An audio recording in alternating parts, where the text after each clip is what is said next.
안녕하십니까. 광산저널TV 조영문입니다. 오늘은 8대 광산구의 마지막인 제269회 정례 29일간 의사일정이 지난 21일 마무리됐습니다. 관련해서 광산저널TV는 광산구의 4분 위원장님을 모시고 제269회 정례회와 관련해 이야기를 나누겠습니다. 참고로 김재호 운영위원장님은 개인 사정으로 박현석 부의장님이 대신 참석하셨습니다. 안녕하십니까? 안녕하세요. 네 분 각자 소개하시겠습니다. 네, 우리 부의장님부터. 네, 항상 국민의 사무실을 향상을 위해 늘 노력하고 있는 광산구의 부의장 박현석입니다. 반갑습니다. 안녕하세요. 반갑습니다. 광산구의 기획총무위원장 윤혜영입니다. 네, 반갑습니다. 겁없는 초선 박경식 산업도시위원장입니다. 반갑습니다. 네, 안녕하세요. 광산저널TV 애청자 여러분, 또 그리고 광산구민 여러분, 반갑습니다. 광산구의원 예산결산특별위원장 이기순입니다. 네 분 출연해서 감사합니다. 네. 본격적으로 한번 이야기를 해보시죠. 42만 광산구민의 밝은 미래를 위해 그제까지 29일간 일정으로 8대 의회 마지막 정례를 마치셨는데요. 박현석 부의장님, 먼저 8대 의회 마지막 정례를 마친 소감을 짧게 부탁드립니다. 마지막 정례에는 코로나19로 힘들어하는 구민의 일상 회복을 위해 최우선 과제로 삼고 행정사무감사 기간 동안 주민 복지 향상, 미흡한 점을 중점적으로 지적하여 개선토록 하였습니다. 각종 안건 및 예산 심의 시 최대한 원안 의결을 통해 내년 사업이 원활히 진행될 수 있도록 광산구의 모든 의원이 최선을 다했습니다. 남은 임기 6개월 동안 있을 임시에서도 주민 복지 향상을 위해 노력하겠습니다. 지난 21일 3차 본회의에서 2022년도 예산, 2022년도 기금 운영 계획안, 조례 일반안 등 총 51건의 안건을 처리하셨는데 제269회 정례에는 가장 중요한 대목이 광산구 내년 예산 아니겠습니까? 이기순 예산결산특별위원장님께 질문 드립니다. 이번 예산의 특징과 방향성, 그리고 부요 불급한 예산은 없었는지 좀 설명 부탁드립니다. 네. 이번 예산의 특징과 방향성은 코로나19로부터 빠른 일상 회복과 또 시민 건강 면역 분야 안전망 구축과 또 코로나로 인해서 위축된 지역 경제 활성화에 역점을 두었다고 볼 수 있습니다. 저희 2022년도 예산안의 총괄 규모는 전년 대비 1,354억, 5,100만 원 증액 때 8,467억 3,300만 원으로 19% 정도가 증액 편성되었는데요. 아까 좀 대표님께서 불효불급한 예산은 없었는지에 대해서도 물어보셨잖아요. 이번 예산을 심의하면서 예산결산위원님들과 많은 고민이 있었습니다. 광산구의 열악한 재정 규모를 감안해서 예산을 적재적소에 효율적으로 안배를 했는지, 또 국민이 납득하고 신뢰할 수 있는 예산인지, 또 코로나 시국에 이런 예산이 꼭 필요할까? 주민의 관점과 입장에서 예산을 심의하고자 노력했고 많은 고민을 담았습니다. 이번에 삭감한 예산 됐다는데 우리 이기순 예산결산특별위원장님, 네. 삭감한 예산은 어떤 내용이 있었습니까? 네, 저희 이번에 올라온 예산안에서 한 13억 8,600만 원 정도 삭감을 했는데요. 그 중에 시에서 배정되었던 당시에 내려올 거라고 생각했던 시민참여 예산 7억 4천 정도는 시에서 예산이 세워지지 못해서 삭감이 되었고요. 또 특별히 이제 광산 구비로 세웠던 광산구 7층의 윤상월 홀에 LED 디스플레이 전면을 LED 디스플레이를 하겠다는 그 3억 2천과 그리고 메타버스 행정 민원실을 구축하겠다는 그 2억에 대한 좀 삭감이 있었습니다. 크게는.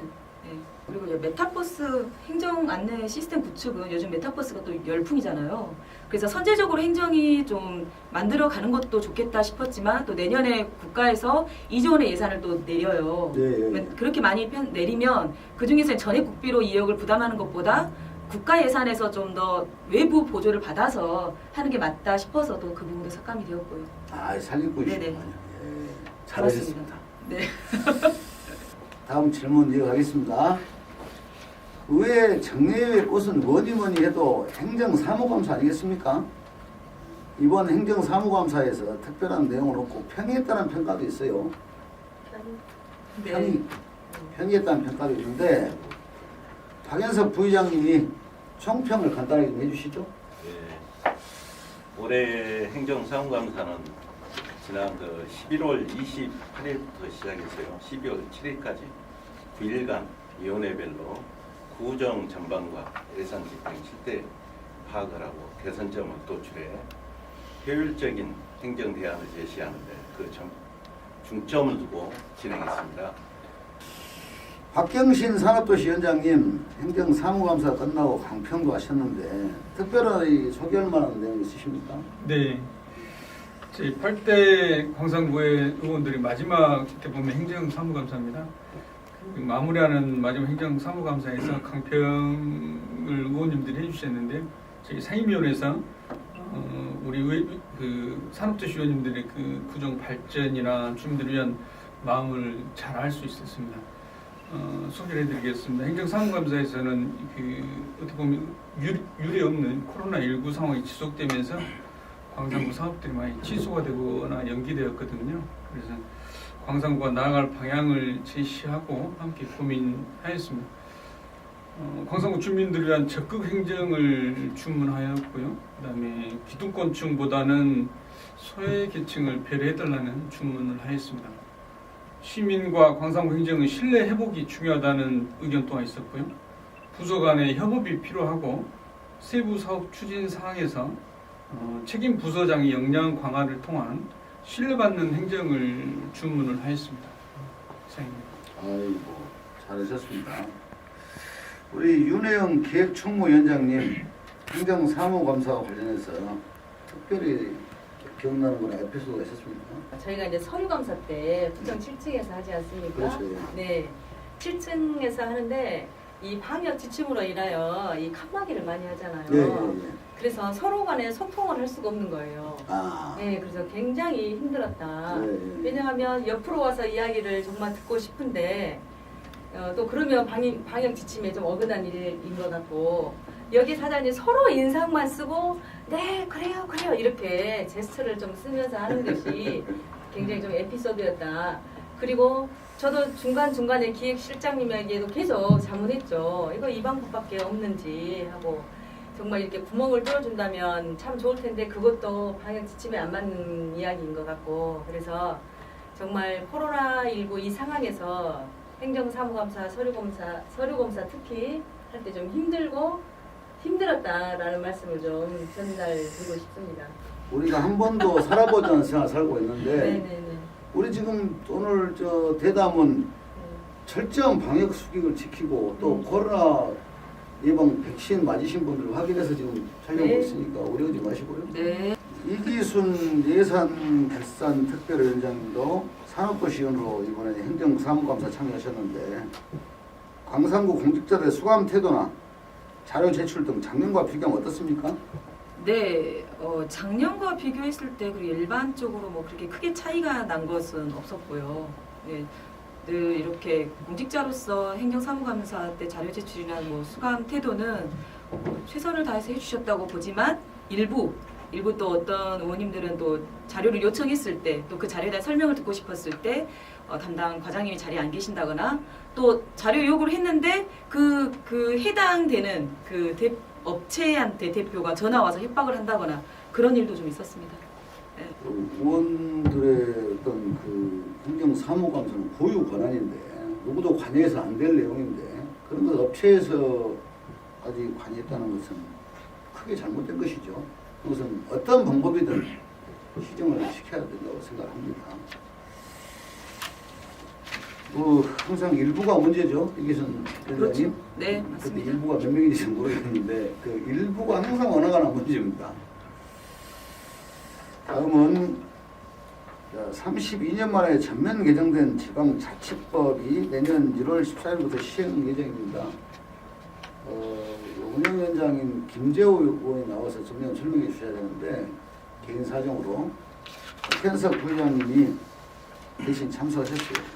그래서 이제 관련된 내용을 좀 답변해 주실 텐데 이번 269회 정례회에서 전면 개정된 자치법 관련해 조례가 상당수 제정이 됐습니다. 이번 정례에 통과된 의회 조례는 대부분 지방자치법 전면 개정에 따른 인사권 독립 관련 재개정 사항으로 기존의 강상구 조례로 운영되고 있는 것을 강상구의회로 재개정한 이런 사항들입니다. 지방의회 운영 제외라는 기존 법률로 규정하고 있는 정례의 운영을 조례 등을 지방의회 지역 특성에 맞게 조례에 이임한 사항입니다. 주민주권 강화는 주민이 단체장이 아닌 의회에 조례안을 제정, 개정, 폐지를 청구할 수 있도록 하여 주민 조례안 발안, 주민 감사 청구, 인구 요건을 완화하고 참여 연령을 19세에서 18세로 하향 조정했습니다. 폭넓은 주민 참여를 촉진하고 지역 여건에 따라 주민투표로 단체장의 선임 방법을 지방자치의 기관 구성 형태를 선택할 수 있는 근거를 마련했습니다. 박경신 위원장님, 개정된 지방자치법에서 예산 편성권과 조직 구성권이 빠졌다는데 향후 어떻게 달라져야 합니까? 네, 맞습니다. 이번 지방자치법 전부 개정이 있었습니다. 근데 가장 큰 목적 중에 하나가 지방 정부로부터 지방의회 독립 강화라고 할 수 있습니다. 네, 말씀하신 것처럼 이를 필수적으로 할 수 있는 예산 편성권과 조직 구성권이 빠져 있습니다. 그래서 진정한 독립이 아닌 반쪽짜리 독립이라는 의견이 팽배하고 있습니다. 지속적으로 저희도 제기하고 있습니다. 큰 변화에서 이제 시행착오로 걷는 것은 당연한 것이라고 생각하고 있습니다. 저희도. 지방의회가 부활한 지가 30년 됐습니다. 너무 더디죠, 사실은. 네. 그래서 지방 의원들의 좀 자존감도 떨어지고 좀 한계가 있는데 조속히 예산 편성이라든가 조직 구성이 완벽하게 갖춰졌으면 좋겠습니다. 네. 윤혜영 위원장님께 질문 드리겠습니다. 네.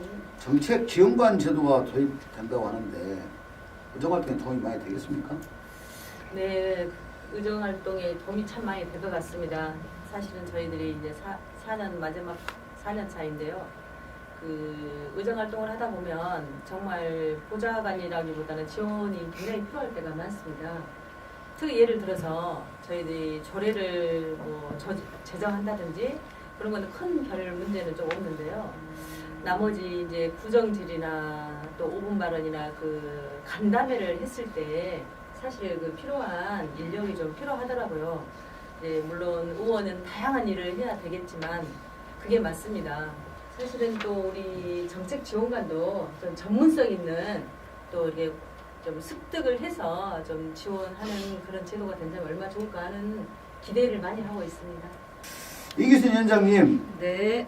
8대 의회 마지막 상황인데 상임위원회가 한 개 늘었다는데요.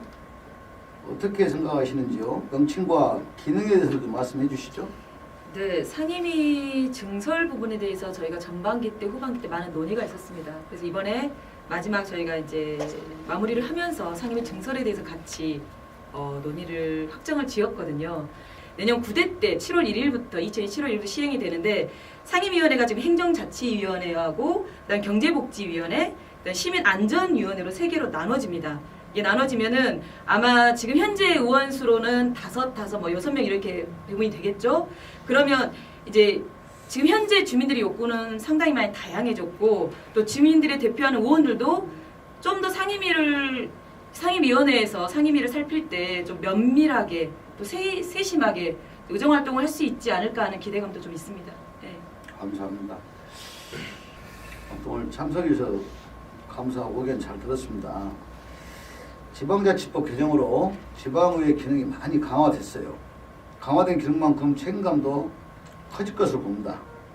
참석하신 의원님들 오늘 돌아가면서 특별한 각오와 다짐, 또 이 광산구 요즘 시민이라고 그래요. 저는 구민이라고 했는데 광산구 시민들에게 다짐이나 송년 인사, 또 신년 계획을 좀 말씀해 주시고 우리 박연석 부회장님부터 하시겠습니다.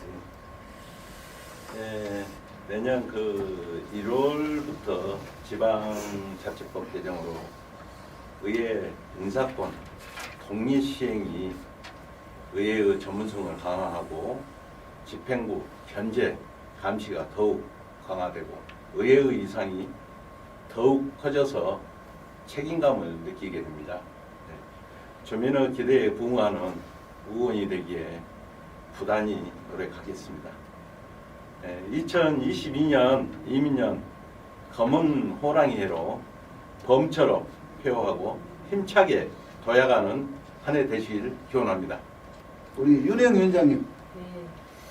안녕하세요. 정말로 장시간 동안 토론을 하게 되어서 정말 영광이었습니다.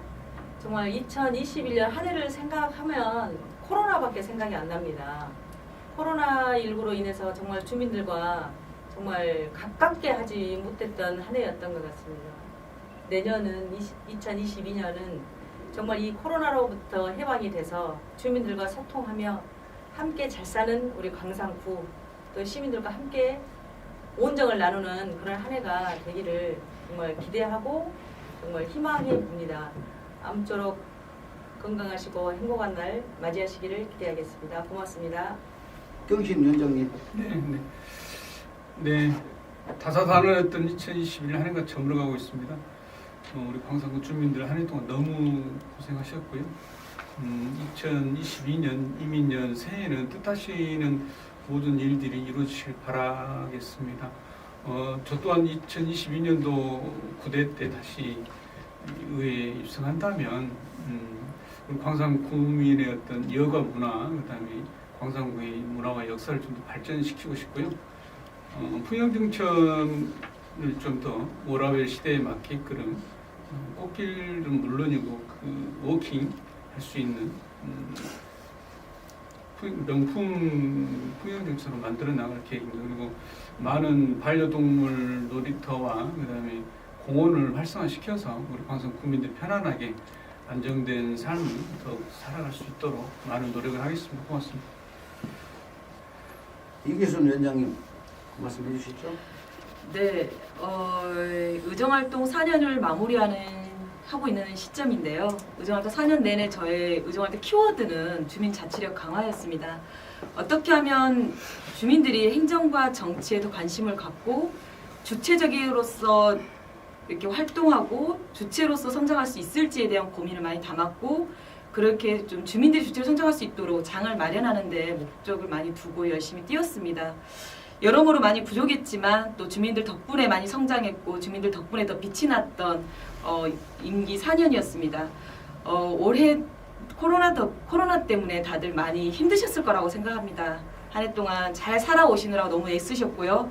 내년에는 행정과 정치가 주민들에게 더 힘이 되고 또 신뢰받을 수 있도록 노력하도록 하겠습니다. 모두들 건강하시고 행복하시고 연말연시 잘 보내시길 바랍니다. 의회라는 기관은 지방의회, 국회 포함해서 자신을 선출해준 유권자를 위한 대의정치 아니겠습니까? 앞으로도 광산구를 위해 지역의 일꾼으로 열심히 일하는 모습 기대하며 42만 광산구민과 함께 광산저널 TV도 지켜보겠습니다. 오늘 출연해주신 박연서 부의장님, 윤혜영 기획총무위원장님, 박경신 산업도시위원장님, 이기순 예산결산특별위원장님 감사드립니다. 지금까지 광산저널 TV 조영무입니다. 감사합니다.